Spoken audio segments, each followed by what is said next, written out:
ગણિત ધોરણ 7 પ્રકરણ 2 અપૂર્ણાંક અને દશાંશ સંખ્યાઓ ભાગ 11 ભાગ 10ની અંદર આપણે સ્વાધ્યાય 2.5ના 1 થી 4 દાખલાની વાત કરી ગયા છીએ. આપણે ભાગ 11ની અંદર 5, 6, 7, 8, 9 દાખલાની વાત કરવાની છે. પાંચમો દાખલો છે, નીચે આપેલ દશાંશ સંખ્યાને વિસ્તૃત સ્વરૂપમાં લખો, એટલે કે આનું વિસ્તરણ કરવાનું છે અથવા આનો વિસ્તાર કરવાનો છે. બરાબર, તો આપણે આ એકમના સ્થાનમાં, આ દશકના સ્થાનમાં, આ દશાંશના સ્થાનમાં અને આ શતાંશના સ્થાનમાં છે. તો આપણે લખી શકીએ કે અહીંથી શરૂઆત કરીએ અથવા અહીંથી શરૂઆત કરીએ તો પણ આવી રીતે 2 ગુણ્યા 10, કારણ કે 2 દશાંશ છે, વત્તા 0 ગુણ્યા 1, 1 એટલે એકમ, બરાબર, વત્તા આ 0 કયા સ્થાનમાં છે?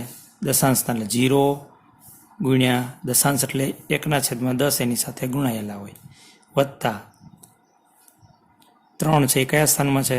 શતાંશ, તો એની સાથે 1/100 ગુણાયેલા હોય. આ એનો વિસ્તાર થઈ ગયો. બરાબર, આપણે લખી શકીએ આગળ આ સંખ્યા 20.03 બરાબર 2 ગુણ્યા 10 વત્તા 0 ગુણ્યા 1 વત્તા 0 ગુણ્યા 1/10 વત્તા 3 ગુણ્યા 1/100. હવે બીજી સંખ્યા 2.03 છે, એનું આપણે વિસ્તાર અથવા વિસ્તૃત સ્વરૂપ, તો કે 2 કયા સ્થાનમાં છે? એકમ, એટલે એની સાથે કેટલા ગુણાયેલા હોય? 1, વત્તા, જો અહીં જ્યારે વિસ્તૃત સ્વરૂપ લખતા હોય ત્યારે દશાંશ ચિહ્નનો ઉલ્લેખ કરવાનો નથી, કારણ કે 1/10 ગુણા એટલે આગળ દશાંશ ચિહ્ન જ હોય. આ 0 છે કયા સ્થાનમાં છે? દશાંશના, એની સાથે કેટલા ગુણાયેલા હોય? તો કે 1/10 વત્તા 3 છે શતાંશના સ્થાનમાં છે, એટલે 1/100 એની સાથે ગુણાયેલા હોય. આ 2.03નો વિસ્તાર અથવા વિસ્તૃત સ્વરૂપ થઈ ગયું. હવે અહીંયા એકમ, દશક અને 100, આ દશાંશ અને શતાંશ, તો 200.03નું વિસ્તૃત સ્વરૂપ, એટલે 2 છે એ 100ના સ્થાનમાં છે, એની સાથે 100 ગુણાયેલા હોય. આ 0 છે એ દશાંશના સ્થાનમાં છે, એની સાથે 10 ગુણાયેલા હોય, વત્તા આ 0 છે એ એકમના સ્થાનમાં છે, એની સાથે 1 ગુણાયેલો હોય, વત્તા આ 0 છે એ દશાંશના સ્થાનમાં છે, એટલે 1/10 એની સાથે ગુણાયેલા હોય, વત્તા 3 છે એ શતાંશના સ્થાનમાં છે, એટલે એની સાથે 1/100 ગુણાયેલા હોય. એવી રીતે આનો વિસ્તાર તમે જાતે કરી શકો. અથવા તો અહીંયા 2.034 બરાબર આ 2 છે એકમના સ્થાનમાં છે, એટલે એની સાથે 1 ગુણાયેલો હોય, વત્તા 0 છે દશાંશના સ્થાનમાં છે, એટલે 0 સાથે 1/10 ગુણાયેલા હોય, વત્તા 3 છે એ શતાંશમાં છે, એટલે 3 ગુણ્યા 1/, એની સાથે 100 ગુણાયેલા હોય, વત્તા આ 4 છે એ સહસ્ત્રાંશના સ્થાનમાં છે, એટલે એના સાથે 1/1000 ગુણાયેલા હોય છે. એટલે આ તમે પહેલો દાખલો જોઈ શકો છો, વિસ્તાર અથવા વિસ્તૃત સ્વરૂપ. આની સિવાયના અન્ય દાખલાઓ લઈ અને તમે જાતે પ્રેક્ટિસ કરી શકો. છઠ્ઠો દાખલો છે, નીચે આપેલ દશાંશ સંખ્યાઓમાં 2ની સ્થાન કિંમત લખો. અહીંયા આપણે બધાની સ્થાન કિંમત લીધી, માત્ર અહીંયા 2ની સ્થાન કિંમત લખવાની છે. 2 કયા સ્થાનમાં છે એ જ કહેવાનું છે. 2.56ના જે સંખ્યા છે એની અંદર 2 છે એકમના સ્થાનમાં છે, તો અહીંયા 2.56માં 2ની સ્થાન કિંમત કેટલી છે? એકમના સ્થાનમાં હોય તો એકમના સ્થાનમાં જે લખેલો હોય એની પોતાની સ્થાન કિંમત કહેવાય. કેટલી છે? 2. હવે અહીંયા 21.37માં 2ની સ્થાન કિંમત કયા સ્થાનમાં છે? 2 એકમ અને દશક, એટલે દશકની સ્થાન કિંમત હોય એટલે એની સાથે 10 ગુણાયેલા હોય, એટલે અહીંયા 2ની સ્થાન કિંમત કેટલી ગણાશે? 2 નહીં, કેટલી? 2 ગુણ્યા 10 એટલે 20. તો અહીં લખશું 21.37માં 2ની સ્થાન કિંમત કેટલી ગણાય? 20 બરાબર 20. અહીંયા 2ની સ્થાન કિંમત, તો 2 અહીંયા આ દશાંશ ચિહ્ન જમણી બાજુ, એટલે કયું પહેલું સ્થાન? દશાંશના સ્થાનમાં છે એટલે એની સાથે 1/10 ગુણાયેલા હોય. 10.25 2ની સ્થાન કિંમત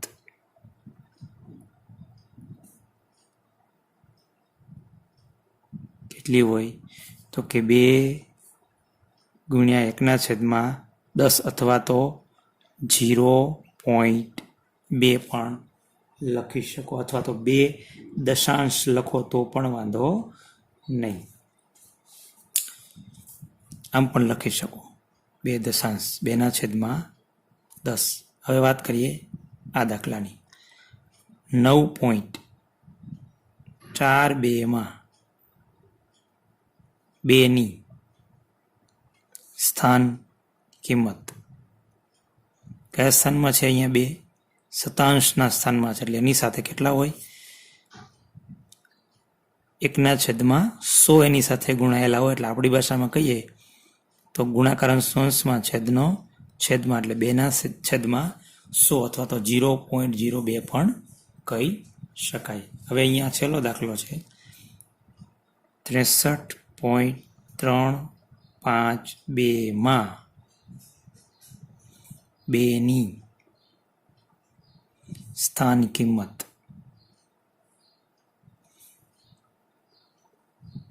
અહીંયા 2 કયા સ્થાનમાં છે? તો કે દશાંશ, શતાંશ અને સહસ્ત્રાંશના સ્થાનમાં છે એટલે એની સ્થાન કિંમત કેટલી થશે? 2/1000 અથવા તો 0.002. આવી રીતે તમે અહીંયા દરેક દાખલાની સ્થાન કિંમત છે એ લખી શકો. આની સિવાયની કોઈ સંખ્યા આપી હોય તમારે 3ની કીધી હોય તો 3ની મળે, 6ની કીધી હોય 6ની, બધાની કીધી હોય તો બધાની મળે. હવે આપણે જોઈએ દાખલા નંબર 7.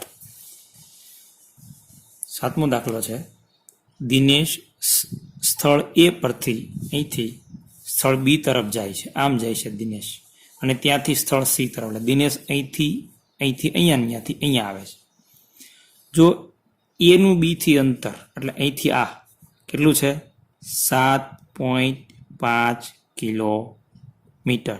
અને B થી C નું અંતર અહીંથી આ કેટલું છે?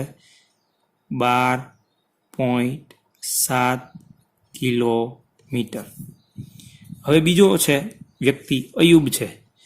અયુબ જે છે એ સ્થળ A પરથી સ્થળ D તરફ અને ત્યાંથી એટલે કે D થી C તરફ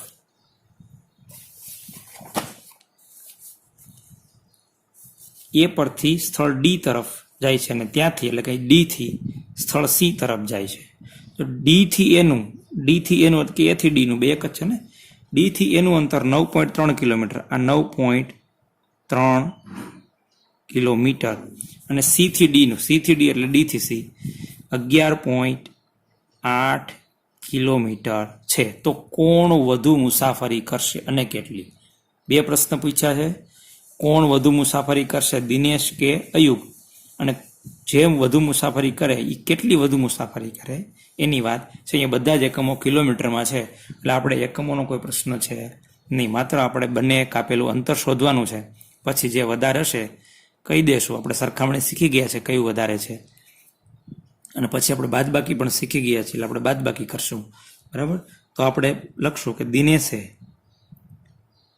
દિનેશે કાપેલ અંતર અથવા કરેલ મુસાફરી, કાપેલ અંતર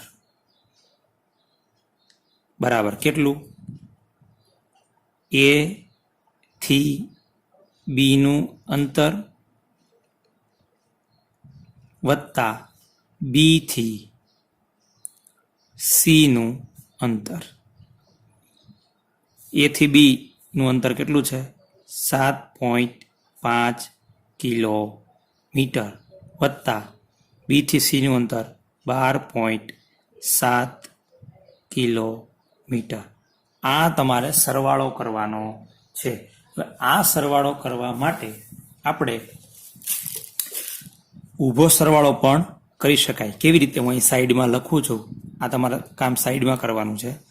બહુ અગત્યની વાત, સરવાળા માટે શું? દશાંશ ચિહ્ન નીચે દશાંશ ચિહ્નો, ડાબી બાજુના આંકડા ડાબી બાજુ અને જમણી બાજુના આંકડા જમણી બાજુ. જ્યાં આંકડો ખૂટતો હોય ઉપર કે નીચે ત્યાં શૂન્ય લખી શકો. એટલે આનો સરવાળો 5 ને 7 12નો બગડો વધી આવી 1, દશાંશ ચિહ્ન નીચે દશાંશ ચિહ્ન, 7 ને 1 8, 8 ને 2 10ની શૂન્ય વધી આવી 1, 1 વત્તા 0 વત્તા 1 એટલે કેટલું થશે?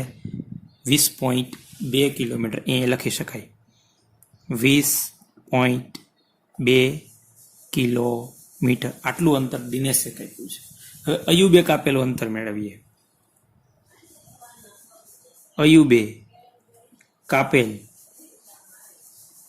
અંતર બરાબર અયુબ શું કરે છે? એ થી ડી ને ડી થી સી જાય એટલે શું લખશું? એ થી ડી નું અંતર વત્તા ડી થી સી નું અંતર. તો એ થી ડી નું અંતર 9.3 કિમી વત્તા ડી થી સી નું અંતર 11.8 કિમી. હવે અહીંયા હું આવી રીતે સાઈડમાં ગણતરી કરતો નથી, હું સીધી જ ગણતરી કરી દઉં છું. 3 ને 8 11નો એકડો વધી આવી 1, 1 ને 1 2, 2 ને 9 11નો અહીં દશાંશ ચિહ્ન નીચે દશાંશ ચિહ્ન, 2 ને 9 11નો એકડો વધી આવી 1, 1 ને 1 2, કેટલું થશે? 21.1 કિલોમીટર. બરાબર. હવે તમે જોઈ શકો છો આ બેની સરખામણી કરવા માટે ડાબી બાજુથી જમણી તરફ જવાનું. જે અંક મોટો આવતો જાય એ સંખ્યા મોટી. અહીંયા 2ની એટલે કે દશાંશના સ્થાનમાં 2, અહીંયા 2 એટલે સરખા. એની પછીના અંક સરખાવી. અહીંયા 0 ને અહીંયા 1. તો આ મોટી છે કારણ કે 21.1 છે અને 20.2 છે. તો કોણે વધારે અંતર કાપ્યું? તો કે અયુબે. તો અહીં લખશું અયુબે વધારે અંતર કાપ્યું કહેવાય. કેટલું અંતર વધારે કાપ્યું છે એ માટે શું કરવું પડે? અયુબે કાપેલ અંતરમાંથી દિનેશે કાપેલ અંતર બાદ કરીએ એટલે શું લખશું? અયુબે કાપેલું વધારાનું અંતર બરાબર અયુબે કાપેલું વધારાનું અંતર બરાબર 21.1 કિલોમીટર ઓછા 20.2 કિલોમીટર. બરાબર. આ 2 કિલોમીટરમાં બાદબાકી. બાદબાકી તમે અહીંથી પણ કરી શકો ને અહીંયા સાઈડમાં પણ કરી શકો. સાઈડમાં બાદબાકી કરીને બતાવું છું. 21.1 દશાંશ ચિહ્ન નીચે દશાંશ ચિહ્ન, ડાબી બાજુના આંકડા ડાબી બાજુ, જમણી બાજુના આંકડા જમણી બાજુ લખવાના છે. બરાબર. હવે 1 માંથી 2 ના જાય, 10 કો લેવો પડે. અહીંથી 10 કો લીધો અહીંયા 0, અહીંયા 10, 11 માંથી 2 જાય તો 9, દશાંશ ચિહ્ન નીચે દશાંશ ચિહ્ન, 0 માંથી 0 જાય તો 0, 2 માંથી 0 જાય તો 2, 2 માંથી 0 જાય તો 2 માંથી 2 જાય તો 0 એટલે 0, 0.9 એટલે ખરેખર કેટલું કહેવાય? દશાંશ ચિહ્નની આગળ એક જ 0ની જરૂર હોય, પૂર્ણાંક ભાગ ન હોય. બે અહીં ગમે એટલા લોકો કંઈ મહત્વ નથી એટલે 0.9 કિલોમીટર. તો અયુબે 0.9 કિલોમીટર વધારે અંતર કાપ્યું કહેવાય. આ દાખલો તમે અહીંથી આખો ગણી શકો છો. બરાબર. આખી રકમ અને આ અત્યારે અહીં સુધી દાખલો છે. આવી રીતે તમે અહીંયા 2 કામ કર્યા. એક તો સરવાળો કર્યો, 3 કામ કર્યા. સરવાળો કર્યો, સરખામણી કરી અને બાદબાકી. એક જ દાખલાની અંદર આપણને ખબર પડતી હોવી જોઈએ. હવે દાખલો 8મો છે. શ્યામ છે એ 5 કિલોગ્રામ અને 300 ગ્રામ સફરજન, 3 કિલોગ્રામ ને 250 ગ્રામ કેરી ખરીદે છે. સરલા 4 કિલોગ્રામ 800 ગ્રામ સંતરા અને 4 કિલોગ્રામ ને 150 ગ્રામ કેળા ખરીદે છે. કોણે વધુ ફળ ખરીદ્યા? તો સૌ પ્રથમ અહીંયા આપણે કિલોગ્રામ ને ગ્રામ આપ્યા છે, આપણે એને બધાને કિલોગ્રામમાં ફેરવી દઈએ. તો શ્યામ માટે પહેલા આપણે ગણતરી કરે. બરાબર. શ્યામે ખરીદેલ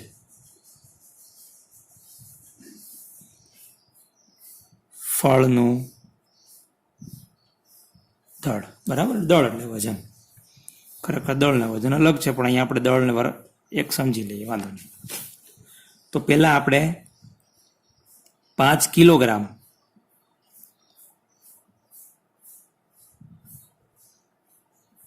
અને 300 ગ્રામ જે છે એને આપણે કિલોગ્રામમાં ફેરવીએ. બરાબર કિલોગ્રામ તો કિલોગ્રામમાં છે એટલે એને ફેરવવાના નથી. આપણે ગઈકાલે શીખી ગયા ગયા ભાગમાં 300 જે ગ્રામ છે એને કિલોગ્રામમાં ફેરવવા માટે 1000 વડે ભાગવું પડે, એટલે અહીંયા ઓટોમેટિક ગ્રામ નીકળી શું થઈ જાય?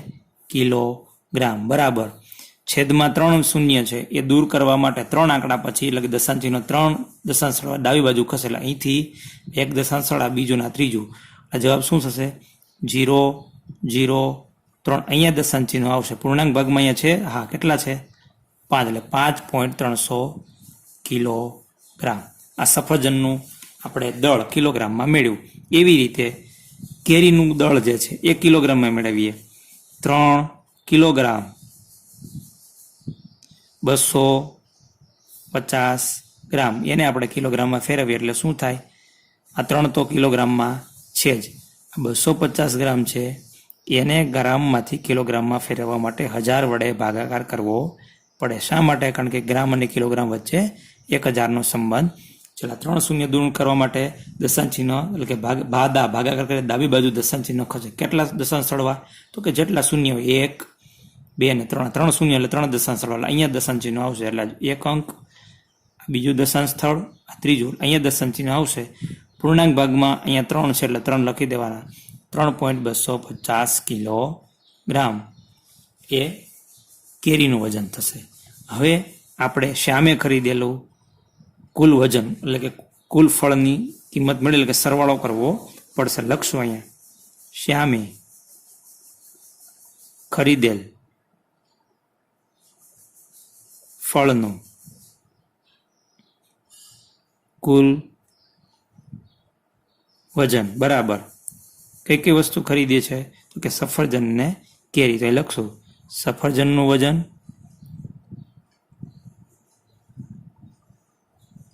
વત્તા કેરીનું વજન. સફરજનનું વજન કેટલું છે? હવે કિલોગ્રામમાં મેળવી લીધું, આ લખવાનું છે 5.300 કિલોગ્રામ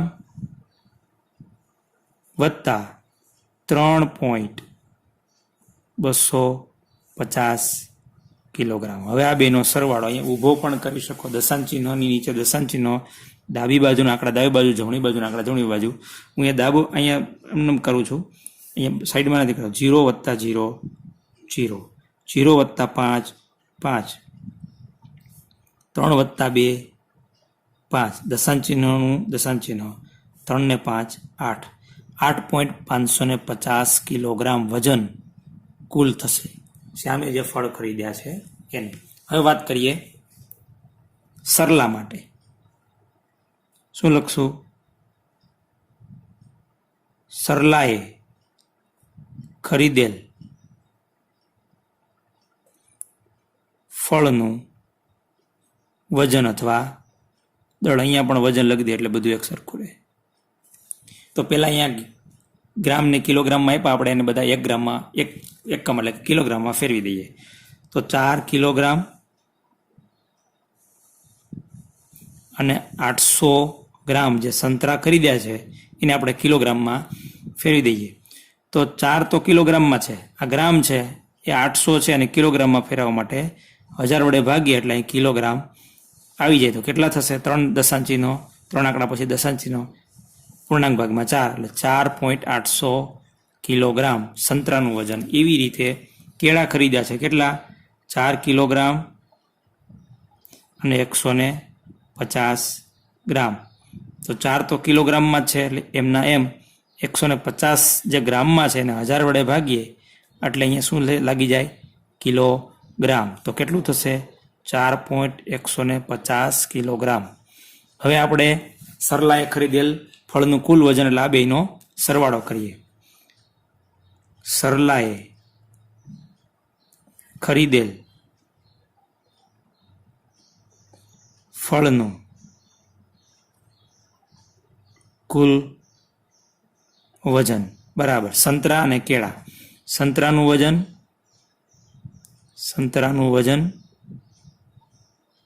વત્તા કેળાનું વજન. સંતરાનું વજન કેટલું છે તો કે 4.800 કિલોગ્રામ વત્તા કેળાનું કેટલું છે 4.150 કિલોગ્રામ. અહીંયા પણ તમે સાઈડમાં સરવાળો ઊભો કરી શકો છો. દશાંશ ચિહ્ન નીચે દશાંશ ચિહ્ન, ડાબી બાજુના આંકડા ડાબી બાજુ, એટલે કે એકમના સ્થાન નીચે એકમનું સ્થાન, દશકના સ્થાન નીચે દશકનું સ્થાન, એવી રીતે દશાંશના સ્થાનની નીચે દશાંશનું સ્થાન, શતાંશના સ્થાનની નીચે શતાંશનો અંક અને સહસ્ત્રાંશના અંકની નીચે સહસ્ત્રાંશનો અંક. અહીં આડો સરવાળો કરી લો 0 વત્તા 0 0, 5 વત્તા 0 5, 1 વત્તા 8 9, દશાંશ ચિહ્નનું દશાંશ ચિહ્ન 4 ને 4 8, આટલા કિલોગ્રામ. હવે આપણે સરખામણી કરવાની, કોણે વજન વધારે કરી દઉં. સરખામણી કરવા માટે ડાબી બાજુ જમણી બાજુ જતું જવાનું. જે અંક સૌથી જેનો મોટો આવે પહેલા એ સંખ્યા મોટી. અહીંયા એકમના સ્થાન જોઈએ તો 2 8 છે, એટલે હવે દશાંશનું સ્થાન સરખાવવાનું. અહીંયા દશાંશમાં 5 છે, અહીંયા દશાંશમાં 9 છે, એટલે આ 9 મોટા છે, માટે આ સંખ્યા આખી મોટી છે, આ સંખ્યા નાની છે. એટલે આ કોણ છે તો કે સરલાએ ખરીદેલ ફળોનું વજન વધારે. એટલે કોણે વધુ ફળ ખરીદ્યા છે સરલાએ. એ લખી દેવાનું અહીં સરલાએ વધુ ફળ ખરીદ્યા છે. કેટલા ખરીદ્યા છે વધારે એવું કીધું નથી, એટલે આપણે અહીંયા બાદબાકી કરવાની નથી. તમે અહીંયા આખો દાખલો છે એ જોઈ શકો છો. હવે છેલ્લો દાખલો છે આ પ્રકરણનો, બરાબર, એ જોઈ લઈએ. રકમ છે 9મો દાખલો. 42.6 કિમી કરતા, એટલે કે કિલોમીટર કરતા 28 કિલોમીટર કેટલું ઓછું છે.